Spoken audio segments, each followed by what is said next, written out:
Today I'm showcasing our Lumiastream thermal printer integration with two different printers, the Munbin 80mm and also a no-name that I wanted to test to see if it works. On the left we have higher-end thermal printer priced around at $180. On the right, a compact budget printer that costs around $15 that I ordered from AliExpress. What both of them have in common is the thermal paper and the protocol they are using to print, which is ESC/POS. The premium printer supports Bluetooth, Wi-Fi, direct Ethernet, and USB, prints extremely fast and uses 80mm white paper and automatically cuts the paper when it finishes printing, making it perfect for high volume and professional stream setups.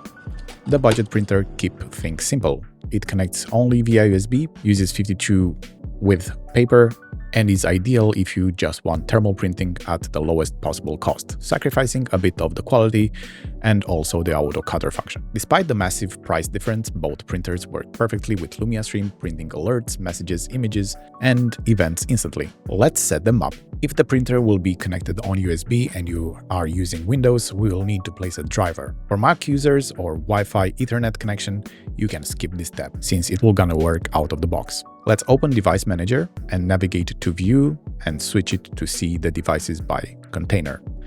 Connect your receipt printer on a USB port and you should be seeing it appear in the list. Remember its name since we'll need to search for it on driver replacement tool. Let's go on Google and search for Zadig USB driver. I'll place the required link in the description down below. Let's access the page and download. After you open it, navigate to Options and check List all devices. Let's search for our device. In my case, we're gonna be called 58A. We will replace the current driver to Win USB and click Install driver. From here, Lumiastream handles everything, sending print commands instantly whenever it's triggered. After we installed the driver, it's time to do a test to see if our printer works. We're gonna go on Lumia Actions, and over here we're gonna send to print. You can just type print and it's gonna show up in the list. Then for the printer connection, we have it on USB.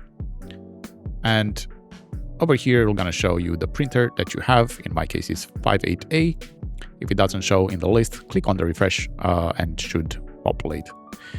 For this test, we're gonna just use text to print out.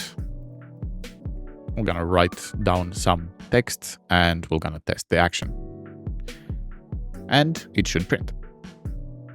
If you are using over Wi-Fi, you can just use network IP hostname. Over here, introduce your IP address. You do not have to introduce the port. By default, it's 9100. This will gonna be automatically placed if you just placed your IP. And do the same thing, place a text to print and then also the text that you want to, and click Test Action. After we tested out our printers, we can actually set them up in Lumiastream. But before we are doing that, take in mind that printers can have different DPI settings. For example, the $15 one has a 180 DPI, and the other more expensive printer, it has 203 DPI, which gives a bit more quality when printing. After we tested our printers and saw that it works, we're gonna need to know how many pixels we have for that paper. In order to calculate that, we're gonna open browser. And here we have a pixel calculator page.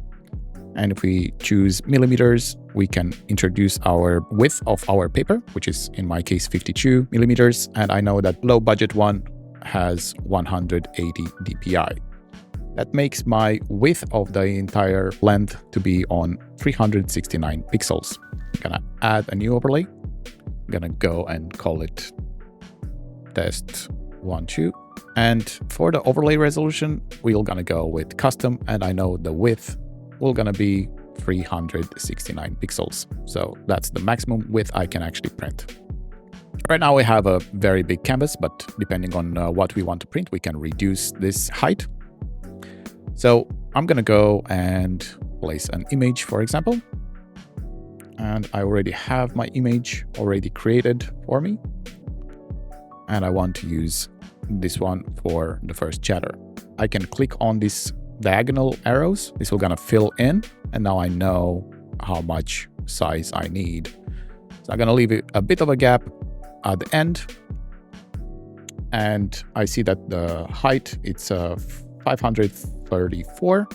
We're gonna update that in our overlay, and this will gonna get printed out. But we don't want just this to be printed out, so we want also their avatar to get printed. So in order to do that, we're gonna go in general and add another image. Now let's resize this image to fill in the blank space over there. And then what I want to do is to actually place it behind. We're gonna name this one chat avatar, and we're gonna place it behind our background image, and we're gonna save it. In order to test that this thing actually gets my avatar, we will gonna need to go in Lumiastream. Let's go into chat match. I already have one new chat match already created for every single message. We're gonna edit this one, and in overlay actions, we're gonna go and set image content. And for overlay, we're gonna go with test1.2, and the layer will gonna be chat avatar. For media, we're gonna place the avatar variable. So this will gonna be the URL of the sender of the message, and we're gonna add the action. We're gonna click apply and refresh. We're gonna open our Twitch, and we're gonna trigger it to check if the avatar actually places over here. So if I send a message, after we tested that, it shows over here, we can copy the URL, and it's time to go into our OBS. We're gonna add a browser source. You don't have to name anything special. It doesn't really matter if you're using the width and the height for it, and we're just gonna place the URL over there. You do not need to have this one showing up on your screen. So what I'm doing with my print templates, I'm actually setting them out of the screen and just leave it there. They are always visible, and it will gonna get printed out. Let's go back to Lumiastream. And inside here, let's actually create a command. We already have one already created. And inside Lumia actions, we're gonna go and do again, send to printer, USB printer. And here we're gonna leave it to image. Gonna go and search for overlay, screenshot. And instead of original, we're gonna change it to thermal, since our printer is a thermal printer. And it needs to be identical, case sensitive, matching your overlay that you have in Lumia. And you can copy it from here with the name and just introduce it over here. After doing that, you can actually test the action, or you can add the action. Apply, and let's actually rename this command to be easier. So we're gonna call it print. I'm gonna go back in our chat and call !print. This automatically prints our image, and that means it works. Right now, we're gonna print on every single time I'm typing !print, but you can use this one to be on your alerts, like subs, bits, gifted subs, I don't know, first chatter entrance, if you like. As you can see, both of them were printed with very good quality. This is the $50 printer, and this is the $180 printer. For this particular test, I used the same size, but of course the 80mm, you can actually go make it a bit bigger, and we're gonna include more details inside. But even the $15 printer printed actually kind of the same quality if you're using the same DPI. Whether you're using a premium thermal printer or a budget one, Lumiastream gives you flexibility to build interactive real-world stream experiences. Lumiastream supports all thermal printers that contain the protocol ESC-POS and have USB, Wi-Fi, or Ethernet connections. Thank you so much for watching, and have a luminous day.